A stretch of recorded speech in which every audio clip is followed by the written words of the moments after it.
Bismillahirrahmanirrahim. Alhamdulillahirabbil alamin wassalatu wassalamu ala asyrafil anbiya'i wal mursalin wa ala alihi wa sahbihi ajma'in. Subhanaka la ilma lana illa ma 'allamtana innaka antal alimul hakim. Ya alim 'allimna min ilmika kama tarda bihi 'anna. Ya halim khalliqna bi khuluqil hilmi wa haqqqiqna bi haqa'iqil ilmi. اللهم علمنا ما جهلنا وذكرنا ما نسينا اللهم يسر ولا تعسر وتمم بالخير أما بعد. Para hadirin yang dimati sekalian, alhamdulillah kita syukur pada Allah kerana pada pagi yang baik ini kita diberi lagi kesempatan oleh Allah untuk kita membincangkan mengenai tajuk yang ke-181, di mana tajuk mengenai cinta sejati kan. Kita berhenti pada tajuk tersebut. Cinta yang biasanya istilah cinta ni orang-orang muda je sebutnya. Jarang orang tua ni nak sebut cinta-cinta lagi. Tapi walau bagaimana sekalipun, dalam hidup kita ni perasaan cinta ini ataupun perasaan sayang ini akan berkekalan sampailah kita mati. Orang yang hidup dia cinta pada dunia. Kita buat contoh demikian. Ada orang yang hidup dia cinta pada yang disebut dengan makhluk, tidak cinta pada Khalik. Dan ada lagi satu lagi manusia yang hidup cinta dia kepada yang disebut dengan Khalik. Dalam hidup dia ni, dia di antara kecintaan yang besar. Yang ni yang disebut dalam hadis Rasulullah sallallahu alaihi wasallam. Akhir zaman nanti kata Rasulullah, manusia ni ingat pada 5 perkara dan lupa pada 5 perkara. Ingat pada makhluk, dia lupa pada Khalik. Ingat pada makhluk, kata Rasulullah sallallahu alaihi wasallam, tapi dia lupa kepada penciptanya. Dia ingat pada yang namakan dengan ingat pada harta benda, tapi dia lupa kepada hisab. Rasulullah sallallahu alaihi wasallam sebut demikian. Dia ingat kepada yang namakan dengan kehidupan, dia lupa tentang kematian. Ingat tentang nak hidup je. Hidup ni manusia ingat, tapi dia lupa untuk dia ni akan menghadap di hadapan Allah. Ada lebih kurang 5 perkara yang Rasulullah sallallahu alaihi wasallam sebut, dan benda yang dia ingat itu dia akan menjadi cinta padanya. Apabila dia ingat pada satu benda, maka kecintaan itu akan bertambah dan bertambah. Macam kita ingat pada anak kita. Apabila kita ingat pada anak kita, cinta kita pada anak-anak kita ni semakin bertambah. Ingat pada seorang isteri, ingat pada seorang suami, cinta dia pada suami dia semakin bertambah. Dia akan jadi demikian. Seorang suami yang ingat pada rumah tangga, maka kecintaan dia akan bertambah. Cinta dia ni, dia akan bertambah setelah mana dia akan ingat, diingati dan diingati. Satu orang yang putus kasih, orang yang putus dalam percintaan, senang ceritanya, dia ajar supaya jangan dia sentiasa ulang dan ingat terhadap cerita lama. Kalau dia ingat, dia akan menyebabkan rasa cinta ini akan datang kembali. Rasa cinta tu akan datang kembali. Satu, kalau kita nak putuskan satu benda, maka kita jangan ingat lagi cerita-cerita lama, jangan diingat lagi. Kalau kita ingat cerita lama, dia akan menyebabkan datang balik rasa cinta. Tu dia akan jadi demikian. Macam kita kan, duduk seorang-seorang tengok sekolah menengah dahulu, sekolah kita, sekolah dulu, rasa nak tengok je balik sekolah kitanya. Walau kerana kita tengok cerita lama tu. Tapi kalau kita dah tak ingat lagi dah, tak ingat dalam ingatan kita dah tak ada dah pada sekolah kita dahulu, maka tak adalah cerita-cerita lama pun terpadam dalam kehidupan kita. Hari ini kita akan cerita tentang cinta yang sejati ni bagaimana, cinta yang sebenarnya bagaimana. Jadikan diri kita ni sebagai wali dan kekasih Allah agar kita mendapat kebahagiaan. Itu di antara benda yang cinta yang paling besar. Cinta yang paling besar dalam hidup kita ni ialah kita menjadikan diri kita ni kekasih Allah ataupun waliullah. Wali Allah ni tak semestinya kena pakai serban besar, jubah meleret, baru kita dianggap wali Allah. Tasbih pula biji tu besar-besar je semua. Tak. Wali Allah ni bukan demikian. Wali Allah ni orang yang sentiasa taat pada perintah Allah. Sama ada melalui kataan dia, melalui pakaian dia, melalui perbuatan dia, melalui yang disebut dengan dia ni jaga perintah Allah, maka dia ni wali Allah. Dan dia menjauhi larangan Allah. Dalam masa yang sama dia jauh daripada larangan Allah. Benda yang Allah larang, dia tak cuba hampiri. Itu tanda orang ni sudah menjadi wali Allah, orang yang dekat dengan Allah. Orang yang paling berbahagia adalah orang yang menjadikan tujuan utamanya dan target puncak dia adalah mencintai Allah. Siapa yang nak suruh dia bahagia dalam hidup dia, dia mesti buat segala benda kerana Allah, tidak buat kerana yang lain daripada Allah. Jangan. Siapa yang nak hidup dia bahagia, kalau dia hidup dia untuk orang, maka dia akan jadi hilang kebahagiaan. Siapa yang hidup dia kerana nama, dia akan hilang kebahagiaan. Siapa yang hidup dia kerana jawatan, dia akan hilang kebahagiaan. Kerana semua ni bersifat sementara. Kerana orang ni kita buat kerana orang. Berapa lama orang ni akan sayang pada kita? Berapa lama? Lepas pada tersebut, dia akan hilang. Dia akan jadi demikian. Siapa yang buat kerana harta, berapa lama harta ni akan dimiliki? Berapa lama harta ni akan dimiliki? Lama-lama akan hilang. Demikian juga orang yang hidup dia kerana apa dia? Kerana yang namakan dengan pangkat. Dia sayang pada pangkat dia. Berapa lama pangkat dia boleh bertahan? Tapi kalau dia buat kerana Allah, dia akan kekal sampai bila? Kerana Allah ni wahwa hayyul la yamut. Allah ni hidup dan tak mati-mati. Manakala yang lain semua mati. Orang Melayu kita kan, dia bermadah tu, dia kata cintakan bunga, bunga kan layu, dia kata. Cintakan apa dia? Macam-macam gaya lah dia sebut. Cintakan malam, malam kan pudar, malam kan hilang. Cintakan apa dia? Cinta akhir, cintakan manusia, manusia kan mati. Cinta yang akhir sekali, cinta pada Allah, Allah hidup dan tak mati-mati. Itu cara dalam hidup kita ni. Maknanya dalam hidup kita, sehingga mulut kita diajar supaya sebut lillahi ta'ala. Lillahi ta'ala ni tanda kita cinta pada Allah. Sebab tu dalam Islam ni, kalau kita kahwin tu kena sebut. Kenapa kahwin dengan orang ni? Saya kahwin kerana Allah. Tak boleh kahwin kerana apa dia? Kerana selain daripada Allah, tak boleh. Kahwin kerana apa dia?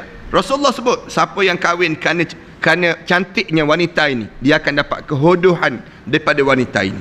Siapa yang kahwin kerana apa dia? Harta benda daripada wanita ni, maka dia akan dapat apa dia? Dia akan dapat kefakiran daripada wanita ini. Siapa yang kahwin kerana apa dia? Kerana yang namakan dengan kerana nasab keturunan perempuan ini, dia akan dapat dana'ah. Dana'ah maknanya kehinaan daripada wanita ini. Kemudian siapa yang kahwin kerana Allah, Rasulullah kata, aku nak sebut, barakallahu lakuma wa barak alaikuma wa jama'a bainakuma fil khair. Dengan doa yang dibaca oleh Rasulullah sallallahu alaihi wasallam. Tu yang dia kata dapat pada Mahizin buat lagu, dia panggil dia. Mahizin dia buat lagu dengan barakallahu lakuma. Kenapa? Kerana nak sebutnya doa Rasulullah sallallahu alaihi wasallam. Rasulullah sallallahu alaihi wasallam dia baca doa ni. Kalau sekiranya kamu kahwin kerana Allah, maka kamu akan dapat doa aku ni. Aku doa pada kamu ni, barakallahu lakuma. Mudah-mudahan Allah berkatlah pada kamu di antara kamu berdua ni. Wa barak alaikuma, dan Allah berkati di antara satu sama lain. Wa jam'a bainakuma fil khair, dan Allah kumpulkan di antara satu sama lain dengan penuh kebaikan. Punca apa dia? Kamu buat kerana Allah. Para hadirin sekalian, datang sini kerana Allah. Kerana Allah kita akan dapat pahala. Tapi datang sini kerana apa dia? Kerana Ustaz dah suki misalnya, contohnya. Nak dia para hadirin sekalian datang. Para hadirin sekalian datang ni mesti kerana Allah. Anda datang tak boleh kerana yang lain, tak boleh. Datang ni kerana apa dia? Kerana Allah. Kalau buat selain daripada Allah, maka dia akan rosak segala benda yang dalam hidup kita ni. Itu cara kita cinta pada Allah. Alangkah indahnya firman Allah yang berbunyi, Allah sebut yuhibbuhum wa yuhibbuna. Mereka, dan Allah mencintai mereka, dan mereka pun mencintai Allah. Ini sifat orang mukmin. Yuhibbuhum wa yuhibbuna azillatin 'alal mu'minin. Ini mereka rasa bahawa sifat orang mukmin ni Allah Subhanahu wa taala sebut sifat mereka nya asyidda'u 'alal kuffar ruhama'u bainahum. Ini cerita-cerita tentang orang mukmin. Yuhibbuhum wa yuhibbuna. Mereka mencintai Allah, mencintai mereka, dan mereka mencintai Allah. Dia panggil cinta yang berbalas. Dia panggil demikian. Cinta yang berbalas. Sejumlah ahli tafsir mengatakan tidak ada yang menghairankan dalam mereka mencintainya. Tidak menghairankan dalam ayat yang mereka mencintainya. Yang tu tidak menghairan, tapi yang menghairankan adalah dia mencintai mereka. Macam mana Allah boleh cinta pada orang ni? Tu yang manusia cinta pada Allah, tak heran lah. Tapi yang dia mencintai mereka ni kenapa? Allah boleh cinta, Allah boleh balas cinta kita ni kenapa? Di antara kita dengan Allah. Kenapa Allah boleh balas tersebut? Allah yang menciptakan, memberi rezeki, melindungi dan memberi kurniaannya kepada mereka, tapi Allah juga mencintai mereka. Kunci apa dia? Di antara sebabnya kerana apa dia? Dia jadi yang kita boleh Allah jadi cinta pada kita ni, di antara sebab utamanya setelah mana kita mentaati perintah Allah. Mula jaga Allah. Ihfazillah yahfazka. Kamu jaga Allah, Allah jaga kamu. Tapi kalau kamu tak jaga Allah, macam mana Allah nak jaga kamu? Wa iza sa'alta fas'alillah. Kalau kamu minta, minta dengan Allah. Maknanya hidup kamu, jangan kamu bercinta sesama makhluk, jangan. Jangan kamu cinta kepada yang disebut dengan makhluk, rugi kamu. Cinta pada jawatan, rugi kamu. Cinta pada yang namakan dengan harta benda, rugi kamu. Tapi kamu kena cinta kerana Allah, kerana Allah, kerana Allah. Sebab tu seorang isteri, dia cinta pada suami dia. Kenapa? Kerana Allah yang suruh dia sebut demikian. Saya cinta dulu pada Allah. Lepas pada kerana saya cinta pada Allah, Allah suruh saya cinta suami saya. Maka di waktu ini saya cinta. Tapi kalau Allah kata bencilah suami kamu, maka saya benci. Itu kaedah dalam hidup kita. Seorang suami sama juga, dia tak boleh direct dia dengan sama dia. Dia tengok isteri dia, lawa juga isteri saya ni, misalnya contohnya. Dia duduk seorang-seorang, dia sebut demikian. Lama-lama dia kata saya cintalah pada awak kerana lawa dia. Satu hari isteri dia tak lawa, hodoh lah dia sebut. Hodoh dah. Jadi hilanglah cinta dia. Kerana apa dia direct. Dia direct di antara makhluk dengan makhluk. Tetapi Islam ajar apa dia? Cinta kamu, kamu letak dulu pada Allah. Kenapa letak pada Allah? Apabila kamu letak pada Allah, Allah arahkan supaya cinta pada orang ni, maka aku cintalah. Tapi kalau Allah tak arahkan aku cinta pada dia, maka tidak ada lagi cinta pada sama makhluk ini sendiri. Itu besarnya hidup orang mukmin. Kita tak berjumpa lah kehebatan macam zaman kita ni, payahlah kita nak berjumpa bagaikan wali-wali Allah dahulu. Ibrahim Adham, Syekh Junaid Al-Baghdadi, Rabi'atul Adawiyah. Kita boleh tengok macam mana mereka cinta pada Allah. Cinta pada Allah ni sampai pencuri mencuri masuk dalam rumah dia tu, dia boleh tolong pencuri tu curi barang rumah dia. Dia boleh tunjuk kat sini lagi, kat sini lagi, kat sini lagi. Ni di antara wali-wali Allah kan. Pencuri tu ingat ke dia mencuri juga? Pencuri ni pun cepat-cepat nanti tuan dia balik kan, dia tu. Dia pun boleh sebut, dia kata relax, bertenang, dia kata. Pencuri tu kata, tak, nanti kan naik siang hari, nanti apabila naik je cahaya matahari, nanti orang nampak kita mencuri. Tak apalah, tak apa. Dia tolong, dia boleh tolong ambil barang, dia tolong pikul. Sesampai dalam satu tempat yang jauh ni, lalu pencuri tu nak bagi dua barang yang dicuri. Dia tolong angkut, dia tolong bawa. Kemudian sampai di situ, pencuri nak bagi dua. Dia kata tak, ambil semualah, dia kata. Dia, kenapa ambil semua? Dia kata, barang yang kamu curi ni di rumah aku, dia sebut. Aku tuan dia. Kita kalau kita jadi tuan rumah, kita agak-agak macam mana? Mana ada kesempatan pencuri tu leka je, ambil tukul tu pelepuk atas kepala. Patutnya demikian. Maknanya yang kalau kita, dia kata tak. Kenapa kamu curi barang rumah kamu sendiri? Aku tengok kamu ni berhajat sangat terhadap dunia. Sehingga kan aku tengok kalutnya kamu dengan dunia ni, dan aku rasa rumah aku ni banyak barang, sehingga kan orang ni jadi tamak terhadap barang rumah aku. Lalu katanya dia, maka kamu ambillah barang ni. Pencuri ni pun insaf, berubah terus pencuri ni. Kerana apa dia? Kalau kita baca dalam sejarah, ni kehebatan orang. Kita baca dalam sejarah Rabi'atul Adawiyah, tengah-tengah orang mencuri tu, dia sedang sembahyang, baca doa dalam rumah dia. Dia angkat tangan, dia boleh berdoa lagi. Ya Allah, kalaulah dia mencuri ni kerana betul-betul dia susah, ya Allah, tolonglah senangkan dia, ya Allah. Dia boleh baca doa demikian. Kalaulah dia mencuri ni kerana apa dia? Kerana dia ni hobi dia, tabiat dia, jadikanlah mencuri ni yang terakhir dalam hidup dia, ya Allah. Yang terakhir dah, yang dia curi barang saya ni, yang terakhir, lepas pada ni dia tak mencuri lagi dah. Sama ada Allah matikan dia, sama ada Allah bagi petunjuk pada dia, sama ada apa saja, aku serah pada kamu, ya Allah, jangan lagi dah dia mencuri lepas pada ni, ya Allah. Kalau itu tabiatnya. Tapi kalau dia mencuri ni kerana apa dia? Kerana tak cukup memang keperluan dalam hidup dia, tolong berkatkanlah, ya Allah, barang yang dicuri ni, ya Allah. Sampai peringkat demikian. Kalau kita jauhlah orang yang tengah mencuri, berdoa ni sambil ketar, sambil takut ni, ya Allah, buncit-buncitlah perut dia, ya Allah. Mati terkangkang tepi jalan, tak apa, ya Allah, kata sebut. Kenapa dia? Kerana hidup penuh dengan kecintaan kepada dunia sehingga terlupa kepada akhirat. Beza kita dengan mereka. Qul in kuntum tuhibbunallah fattabi'uni yuhibbukumullah. Ni disebut dalam Quran. Ayat ni ayat pengasih ni, ayat pengasih dia panggil. Orang Melayu kita ni, dia ajar kalau nak curi hati seorang perempuan tu, baca ayat ni lah dia sebut. Padahal Ayat ni bukan ayat pengasih, ayat yang diajar supaya kita mengikut Rasulullah sallallahu alaihi wasallam. Bagaimana kamu nak ikut Allah? Qul in kuntum tuhibbunallah. Katakanlah wahai Muhammad, kalau sekiranya hidup kamu ni sentiasa penuh perasaan kasih dan cinta pada Allah, fattabi'uni, kamu diajar supaya ikutlah segala apa yang aku bawa, iaitu Nabi Muhammad sallallahu alaihi wasallam. Orang Melayu kita pun fattabi'uni pejam mata, nama dia terus. Ni semua penyelewengan terhadap ayat Al-Quran ni panggil. Fattabi'uni, kamu diajar supaya ikut saya. Ikut saya ni siapa dia? Nabi Muhammad sallallahu alaihi wasallam. Ni kerja Tok Bomoh ni, kerja Tok Bomoh ni. Dia ajar orang jadi sesat tu, dipanggil demikian. Ajar ayat-ayat yang sebegini ni dengan tujuan nak suruh apa dia? Dia sebut fattabi'uni, lalu dia sebut nama dia. Nak suruh perempuan tu terpukau dan ikut dia. Kebetulannya perempuan tu pun berkenan dengan dia. Dia kata mujarab terus dengan ayat ni. Padahal bukannya kerana mujarab ayat ni tak, tapi nak sebutnya kerana yang lain. Tapi dia sendirinya nampak bahawa ayat ni yang akhirnya diajar pada orang lain, sesat dan menyesatkan pula. Fattabi'uni maknanya ikut siapa dia? Nabi Muhammad sallallahu alaihi wasallam.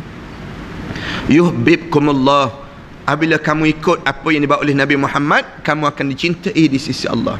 Dalam hidup kamu akan dicintai di sisi Allah Subhanahu wa taala. Cuba perhatikan perbuatan terhormat Ali bin Abi Talib radhiyallahu anhu, yang merupakan mahkota baginya, sehingga ia menjadi seorang yang mencintai Allah dan juga Rasulnya, dan ia pun dicintai oleh Allah dan juga Rasulnya. Ali bin Abi Talib ni, tengok dia nak cinta pada, anda buat contoh yang mudah. Dia cinta pada Fatimah, dia nak kahwin dengan Fatimah Ali ni, tapi duit tak ada. Dia pula sepupu dengan Rasulullah, macam tak layak je nak kahwin sepupu dengan sepupu ni kan, sepupu dengan anak sepupu. Nak mengadu, nak bagi tahu pada sepupu yang aku berkenan dengan anak kamu, macam tak layaknya.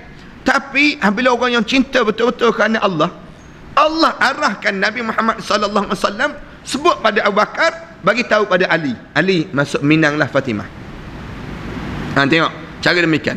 Ali terkejut, tergamam Ali. Tengok yang dia buat apa dia sebut pada Allah, ya Allah, aku hidup aku kerana kamu saja ya Allah. Allah tahu dalam hati Sayyidina Ali, cinta dia pada makhluk ini. Ada juga cinta dia pada makhluk tadi, tapi kecintaan dia pada Allah besar, tak terkeluar pada mulut dia. Apabila Abu Bakar datang, Abu Bakar tanya pada Ali, kamu ni sebenar nak kahwin dengan siapa? Sayyidina Ali diam.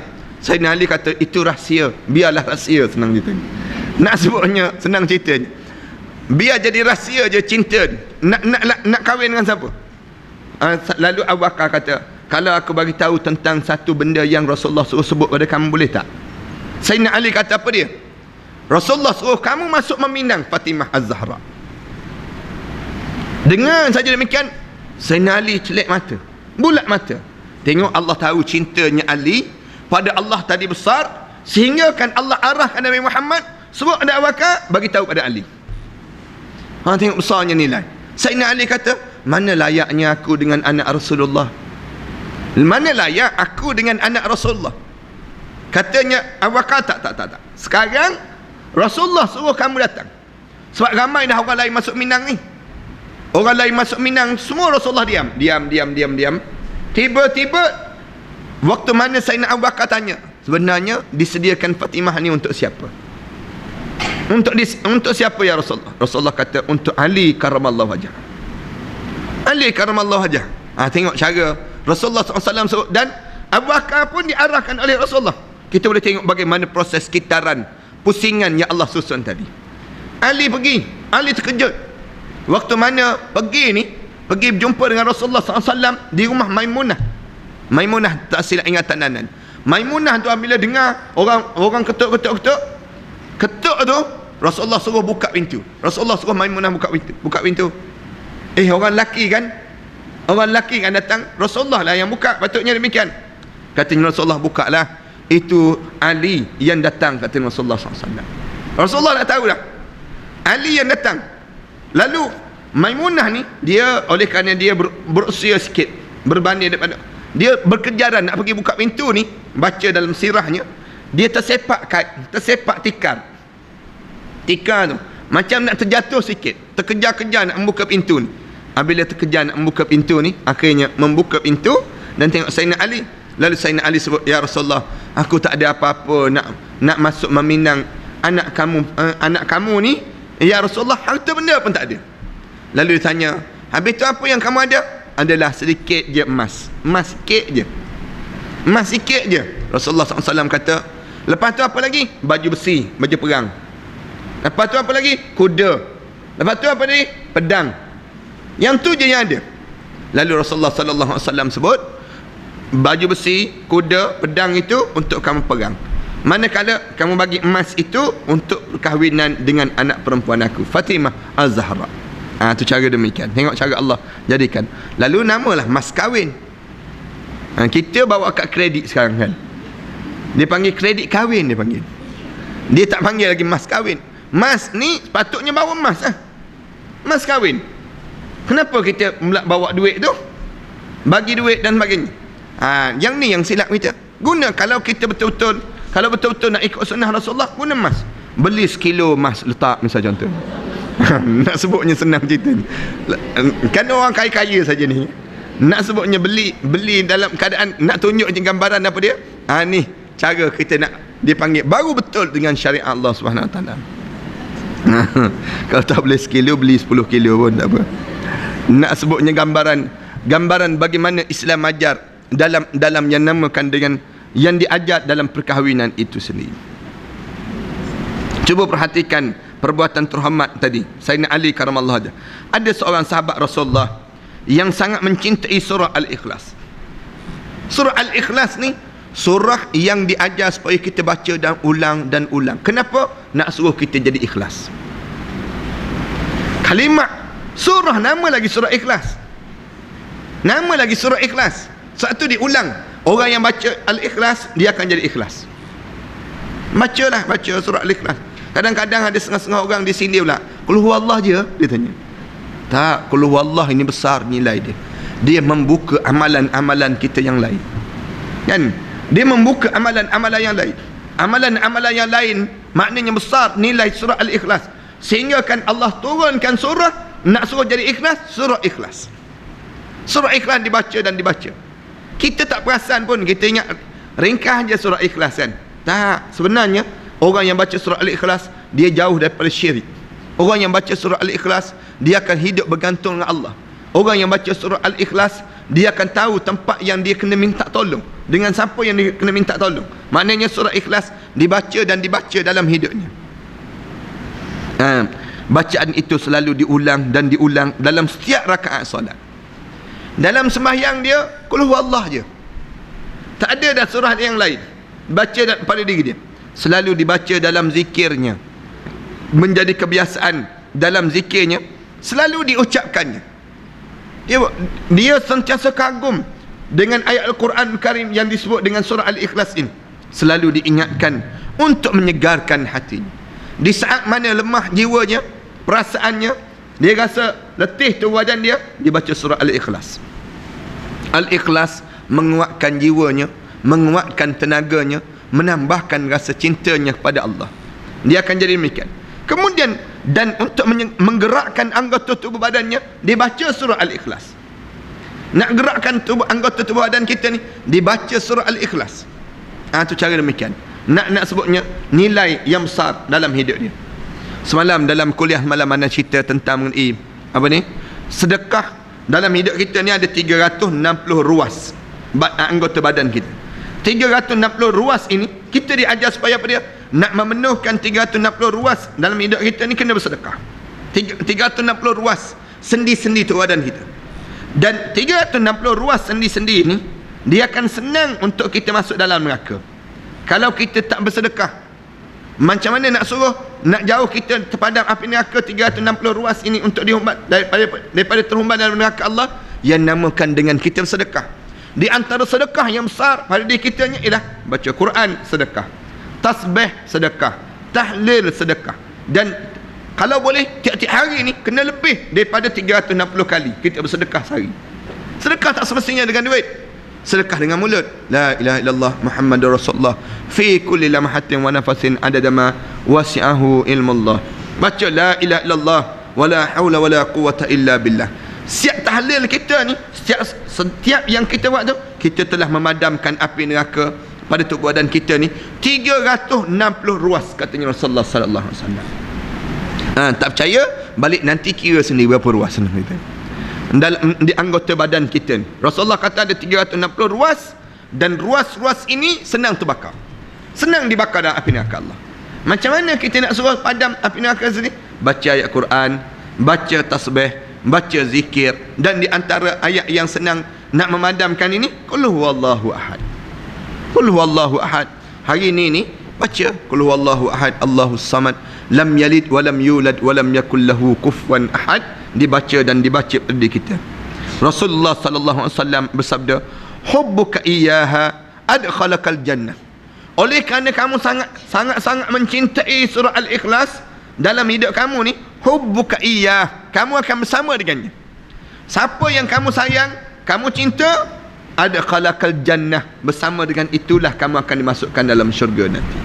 Kamu, oleh kerana kamu sentiasa sayang sangat membaca surah Al-Ikhlas dan ikhlas tiap-tiap hari, dialah yang akan menghantar kamu masuk dalam syurga Allah Subhanahu wa taala. Itu kehebatan pada diri seorang. Ada di kalangan jemaah kita dan dipahamkan suka baca surah Al-Waqiah misalnya contoh. Biar jadi kecintaan dalam hidup dia dengan surah Al-Waqiah. Dia hadam dengan surah Al-Waqiah dalam tiap-tiap hari yang dilalui, semua dengan surah Al-Waqiah. Dia baca demi menyelesaikan permasalahan hidup. Orang yang dia berhadapan dengan hutang piutang yang banyak, macam mana dia nak selesai pada diri dia? Baca surah Al-Waqiah. Lepas dah habis selesai hutang, kena berhenti ke? Tak, dia baca lagi. Dia baca bukan untuk menghilangkan hutang, menghapuskan hutang, tetapi menunjukkan rasa cinta dia dan rindu dia pada Allah Subhanahu wa taala. Sungguh indah dua bait syair yang pernah saya baca dahulu dalam biografi seorang ulama. Jika kecintaan seorang yang jatuh hati kepada Laila dan Salma mampu merampas hati dan akalnya. Orang yang terlampau cinta kan, cinta ada seorang, dia jadi membutakan mata dia, mampu untuk merampas hati dan akal dia, hati dan juga perasaan dia, sanubari dia dah jadi tak terkawal dah. Kan orang yang cinta ada seorang, anak-anak kita, bila dia cinta pada seorang tertentu, kita sebutlah nama dia Fatimah misalnya, kita sebut ada anak kita, man tak payah kahwin lah dengan Fatimah tu lagi. Kenapa? Allah, dianya, PA dia nampak je begitu, sebenarnya dia ada kurat man. Kita sebut demikian, dia sebut demikian. Mana silap lah tu mak, dia kata. Mana kurat, itu panau je dia sebut. Panau dengan kurat mak tak boleh beza lagi, dia sebut. Lepas tu kita kata dia ada panau kan. Tak, bukan bedak sejuk yang ditampal. Dia akan jadi hilang akal dia, tak jadi waras lagi. Orang yang cinta ada seorang, dia tak waras lagi. Dia tak boleh mikir. Anak kita ni kan, cuba kita perhatikan, anak kita kalau dia nak pada sesuatu, dia tak boleh nak fikir dengan logik lagi. Anak biasa bawa anak pergi ke pasar, kadang-kadang pergi ke kedai misalnya contohnya. Yang kecil tu, kalau dia tengok mainan yang dia minat, dulu dia minat warna pink, sekarang tak, warna lain pula, orange pula misalnya. Waktu mana tengok barang pink, semua nak beli. Anak perempuan. Tapi sekarang tengok warna orange pula, tengok warna orange, semua nak beli. Kita cerita banyak dah pada dia, dek, barang semua dah banyak kat rumah, adik nak apa lagi? Semua barang kat rumah tu jual ya, abi jual semua barang kat rumah ya. Kita sebut demikian. Dia terjual lah, dia nak beli yang baru. Dia telah menutup akal dia. Kita ceritalah macam mana pun, yang dia nampak barang tu je. Kalau kita tak beli, dia naik atas kereta, dia akan ulang, dia akan sebut, dia akan pujuk, dia akan buat muka dia macam-macam cara. Nak suruh apa dia, kita beli juga. Akhirnya kita bersalah sampai kita kena beli. Tengok bagaimana cara seorang yang cinta ada satu benda, dia akan hilang akal dia dan dia tak nampak apa-apa lagi. Kita ceritalah macam mana pun, dia tak nampak lah, kerana cinta dia terlampau menebal. Manusia dengan orang itu je. Kalau dia cinta pada seorang, logiknya tak sepatut dia buat demikian, tapi dia boleh buat. Kenapa? Kerana cinta dia terlampau menebal. Tu dia akan jadi demikian. Tu yang dia sebut lautan api sanggup kerunangi. Kenapa dia? Kerana bila dia dah jadi gila dah pada diri dia, gila asyik masuk sampai peringkat demikian, mampu merampaskan hati dan akalnya. Apakah yang akan dilakukan oleh seorang yang amat mendalam rasa rindunya kepada zat yang maha mengetahui lagi maha tinggi. Kita pula, kalau kita dengan Allah, betul ke kita cinta ada Allah? Cuba tengok, rindu tak nak baca Quran? Sembahyang tu rasa nikmat tak? Rasa dalam hidup kita ni, rasa indah tak dalam hidup kita dengan Allah? Kalau mana, waktu mana menunggu saat solat zuhur, berkejaran hati kita kerana kecintaan. Para hadirin sekalian, tengok orang yang di Mekah kan, orang pergi Mekah, belum zuhur, sebelum azan lagi dah turun dah, jalan dah, cinta kan? Cinta dia akan berkejaran demikian. Tapi kita, tempat kita ni, zuhur dah lama, 2.30 dah, tak sembahyang-sembahyang lagi. Kenapa? Hilang cinta kan? Hilang cinta tu, dia akan jadi demikian. Orang yang cinta, dia akan berkejaran dan dia akan menunggu saat-saat. Dia akan jadi demikian. Orang yang dating, dia nak buat dating misalnya contoh, janji pukul 8, pukul 7 dia tunggu dah. 7 awal lagi dah tunggu dah. Kenapa? Kerana dia cinta. Cuba dia tak cinta, malas dia nak pergi ke tak nak pergi. Maknanya gambaran bagaimana dalam hidup dia mencintai. Demikian kita dengan Allah. Kita dengan Allah ini, kalau kita dengan Allah, kita kena rasa bila saat kita nak berjumpa dengan Allah. Ada masa tidur tu tak lena tidur. Tatajafa junubuhum anil madaji yad'una rabbahum khaufan wa tama'an wa mimma razaqnahum yunfiqun. Dia tengah tidur tu, sanggup dia genggang jasad dia. Tatajafa junubuhum, dia boleh genggangkan jasad dia daripada tempat tidur yang empuk dia tidur tadi. Alal madaji. Kenapa dia buat demikian? Yad'una rabbahum. Kenapa? Kerana peluang dia bermunajat dengan Tuhannya, berdoa pada Allah. Bila masanya? Malam hari. Siapa yang tak cinta, macam mana dia nak bangun tahajud malam? Kalau kita tak cinta ada Allah, ala qadar je lah ya Allah, dia sebut. Malam esok je lah ya Allah. Tak cinta kan? Orang yang tak cinta, bila? Nantilah, pencin nanti bangunlah ya Allah. Bila lagi? Nantilah, nanti tua-tua nanti bangunlah. Kerana dia tak cinta. Orang yang cinta, dia akan buat sepenuh hatinya apa yang dicintai tersebut. Beza kan? Maknanya kita sedang mencintai dunia sekarang, jauh daripada kita mencintai Allah. Dalam jiwa kita ni, orang yang cinta pada Allah, hati dia penuh dengan Allah dalam jiwa dia, dia akan ambil peluang sampai peringkat dia sanggup gadai nyawa dia untuk Islam. Habis segala-galanya. Orang yang cinta pada Allah, kita boleh tengok Abu Bakar cinta pada Allah kan. Bila Rasulullah tanya, apa lagi yang ada pada kamu wahai Abu Bakar? Dia kata, aku tinggal Allah dan juga Rasul kat rumahnya. Tak ada benda dah dalam rumah tangga aku. Umar ditanya, Umar, apa benda yang kamu derma? Aku tinggal separuh kat rumah, separuh lagi aku bawa. Umar, cuba tanya kita, apa benda yang tinggal lagi kat rumah? Penuh ya Rasulullah. Penuh ya Rasulullah. Peti ais ada 2, televisyen ada 5, kita sebut. Kemudian kita sebut. Nak sebut yang kita ni, sebut saja jenuh kita. Beza kita dengan Allah, beza kita dengan mereka itu sendiri. Kita kan banyak berkira-kira dengan Allah. Anda biasa sebut kan, orang kita berkira-kira dengan Allah dalam hidup ni jauh daripada sahabat-sahabat berkira-kira dengan Allah. Sahabat-sahabat waktu mana sebut tentang Islam tak pernah berkira-kira.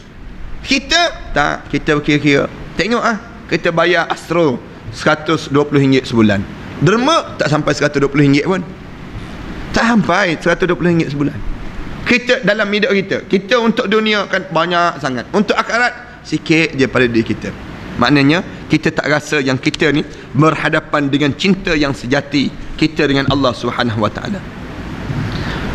Firman Allah Taala dalam Al-Quran, wa qalatil yahud wan nasara nahnu abna'ullah wa ahibba'uh kul falima yu'adzibukum bizunubikum. Katanya puak-puak Yahudi, wa qalatil yahud, puak-puak Yahudi sentiasa sebut, dan orang-orang Kristian sentiasa sebut, mulut mereka sebut, nahnu abna'ullah, kita ni anak-anak Allah, wa ahibba'uh, dan juga kecintaan di sisi Allah. Kami ni kekasih Allah ni, kami ni kekasih Allah. Allah tanya balik, puak-puak Yahudi, wahai puak-puak Kristian, yang kamu kata kamu ni kecintaan di sisi Allah, qul falima yu'adzibukum bizunubikum, kenapa yang kamu diazabkan oleh Allah dengan dosa-dosa kamu tersebut? Kalau betul kamu dicintai di sisi Allah, mana ada orang yang kena azab? Yang kamu ni kena azab kenapa? Puak Kristian, kenapa kamu diazab? Puak Yahudi, kenapa kamu hidup diazab? Diazab, keluarga kamu diazab sebelum daripada ni. Dan kamu sendiri hidup dalam keadaan diazab oleh Allah. Yu'adzibukum bidzunubikum, kerana dosa-dosa kamu lah. Orang yang buat dosa ni dianggap kekasih Allah ke? Tak. Orang yang sedang buat pahala itu dianggap kekasih Allah. Manakala orang yang buat dosa dianggap orang ni orang yang dibenci di sisi Allah Subhanahu Wa Taala.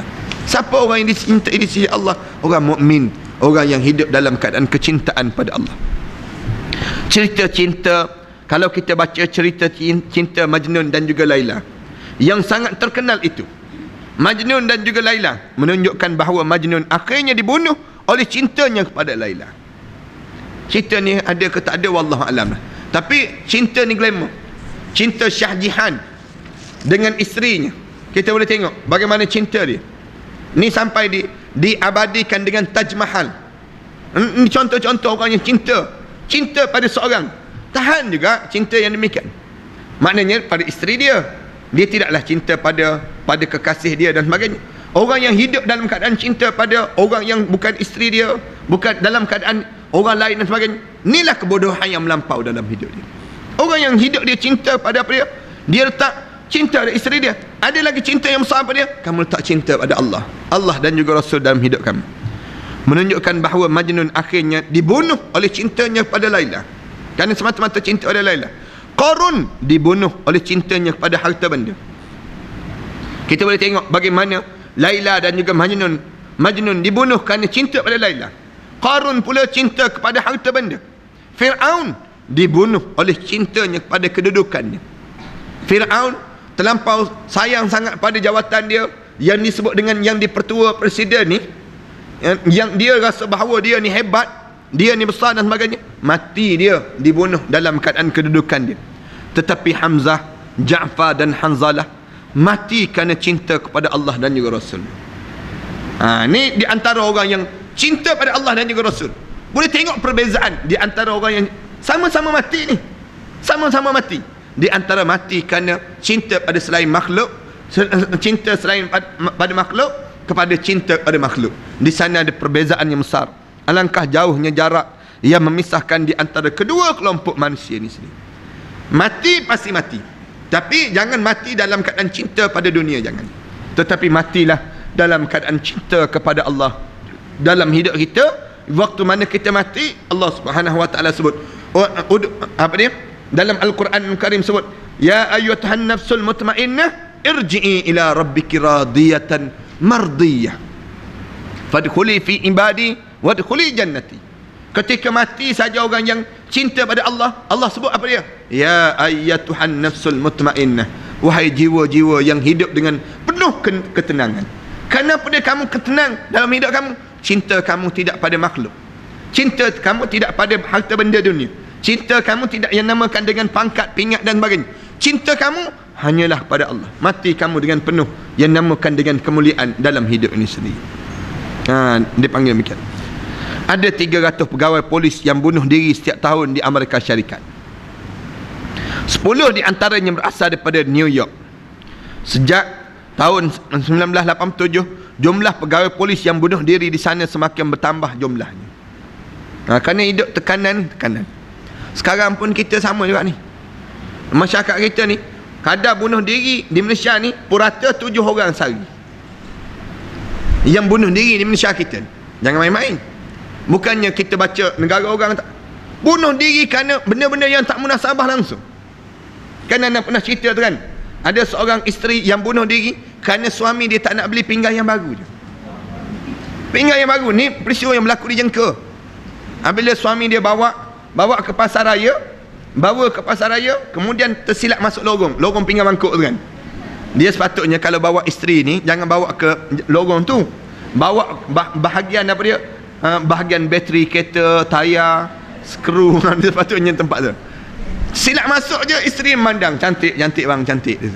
Cantik ni sebut dia, suami dia nak beli. Anak seorang nak beli, suami kata tak. Kita ni kan, dia kata barang hadiah dahulu pun banyak lagi, dia kata. Nak beli buat apa? Pujuk lagi suami, sampai suami kata jom balik sampai naik atas kereta, pujuk lagi nak beli. Suami kata alah tak payahlah, duit kutu pun tak dapat lagi. Maknanya nak menunggu ni saat tunggu tu, pujuk lagi isteri. Tak, isteri nak juga balik sampai ke rumah, Zuhur tu pujuk lagi. Asar tu suami nak pergi sembahyang. Isteri dia kata, bang, kalau abang tak beli, saya bunuh diri nanti. Katanya suami tak akanlah nak bunuh diri. Sampai nak bunuh diri, tak percaya tunggu. Suami dia tak percaya, pergi sembahyang. Balik-balik tengok berbuih dalam mulut. Makan racun tikus dia. Makan racun tikus. Meninggal dunia isteri. Sampai peringkat demikian. Bunuh diri. Kerana apa dia? Semata-mata pinggan yang disebut dengan akopal telah dipanggil. Nak sebutnya sampai tahap demikian. Ini beli. Sebab tu kita suami-suami ni, kalau isteri minta nak beli pinggan mangkuk, beli je lain kali. Jangan simpan-simpan lagi. Buat menyesal je. Ini panggil bunuh diri kerana benda yang tak munasabah langsung. Yang bunuh diri, tengok yang Kota Baru tu, yang nak bunuh diri kerana putus cinta, naik atas bangunan apa dia, cabin mall tu, nak terjun. Bomba ni tahan dengan tilam. Nak jatuh ke tak jatuh. Beria bomba ni. Satu kerja pula bombanya, nak kena jaga orang nak bunuh diri. Maknanya apa dia? Satu kerja yang merosakkan diri kita. Kerana hilang Allah dah. Hilang Allah dalam jiwa masing-masing. Allahu Akbar. Suatu cinta, jangan cinta seorang isteri, jangan cinta pada suami. Seorang suami jangan cinta pada isteri. Jangan. Cintalah pada Allah. Cinta pada Allah, kita akan lapang dada kita. Letak cinta. Suami letak cinta pada Allah. Isteri letak cinta pada Allah. Apabila letak kecintaan pada Allah, tak kisahlah bagaimana keadaan yang berlaku, keadaan yang suasana yang berlaku ini. Lepas pada ini kita tahu bahawa ketentuan Allah dalam hidup kita. Kita nak Allah, bukan nak suami, bukan nak pada isteri, tapi Allah itu menjadi keutamaan. Sebab itu Allah gantikan. Katakanlah suami ni jahat, kita dah cinta pada Allah, kita akan jadi bagaikan Asia yang adanya seorang suami yang jahat ini sendiri. Kita boleh tengok dalam sejarah bagaimana isteri Fir'aun yang baik. Kemudian kita boleh baca dalam sejarah, kalau kita jadi suami, kemudian isteri kita jahat, kita akan jadi macam Nabi Nuh AS. Nabi Nuh AS, dia ada isteri, tapi isteri yang jahat. Nabi Lut, isteri yang jahat, tapi dia menjadi seorang yang soleh. Itu cara demikian. Kerana apa dia? Cinta dia tidak pada makhluk, tapi cinta dia pada Allah. Dia letak cara demikian. Fenomena ini menggelisahkan para pemerintah. Oleh kerana itu Satuan Pejabat Polis cuba mencari punca permasalahan ini. Itu dia jadi demikian. Di Malaysia kita ni, cikgu-cikgu yang berhadapan dengan masalah terpaksa dirujuk pada sekretari lebih kurang 250,000 orang. Cikgu-cikgu, Nana dipaham, Kesatuan Guru tertekan. Cikgu-cikgu yang 25,000 ke 250,000, begitulah tak silap ananya. Dalam kesatuan NUTP bagi tahu bahawa dia kata tekanan seorang guru yang jadi guru tu tertekan. Kenapa? Kerana tekanan kehidupan yang dilalui pada hari ini, suasana kehidupan kita hari ini. Tu baru cikgu baru, doktor, tanya doktor, nurse yang tertekan. Kenapa? Kerana kita kehilangan Allah. Masyarakat kita sudah hilang Allah. Bila kita hilang Allah, hilang Rasul dalam hidup kita, kita jadi rosak terus dalam hidup kita. Sebab tu kita tengok budaya lepak banyak. Budak-budak nak release tension macam mana? Naik motor laju-laju. Kalau kita pergi Vietnam, relax je. Mereka tak ada Allah, tapi mereka ada apa dia? Mereka ada motor mereka je. Tapi dalam keadaan macam tu, bawa motor tu relax je, tenang je. Pergi Kemboja anda tengok, tak ada pun nak merempit-rempit, nak meniaga atas motor, tak ada. Padahal negara mereka penuh dengan motor. Tapi negara kita tengok anak muda, kita tengok guru-guru, kita tengok doktor-doktor, kita tengok polis-polis, semua tertekan. Hidup dalam keadaan tertekan. Kenapa? Kerana kita kehilangan Allah dalam hidup kita dan hilang Rasulullah dalam kehidupan kita. Satuan tersebut berkesimpulan bahawa penyebab utama adalah keadaan lingkungan yang terus-menerus menekan mental mereka. Punca kenapa orang bunuh diri? Kenapa? Suasana sekitar terus-menerus menekan pemikiran mereka. Psikologi mereka dirosakkan. Mereka terus dituntut untuk selalu menahan diri meskipun dalam keadaan tersepit. Sentiasa diminta buat kerja tu, buat kerja ni. Itu yang tertekan tu. Orang yang tertekan macam mana? Tengok bagaimana keadaan yang mereka yang tertekan. Timbulnya penyakit kanser. Kenapa? Salah satu kerana tekanan. Timbulnya penyakit fibroid, tak dapat anak, kemudian apa dia, penyakit zuriat yang teruk dan sebagainya. Punca tekanan. Apabila tertekan, tak mampu. Orang hidup dalam keadaan tidak aman lagi. Dia panggil demikian. Ni sekarang ni kita boleh tengok, siap yang lahir ada hutang terus. Di kalangan kita ni, keluar je graduate ya, keluar je universiti ada hutang, lekat hutang. Ada je hutang yang melekat.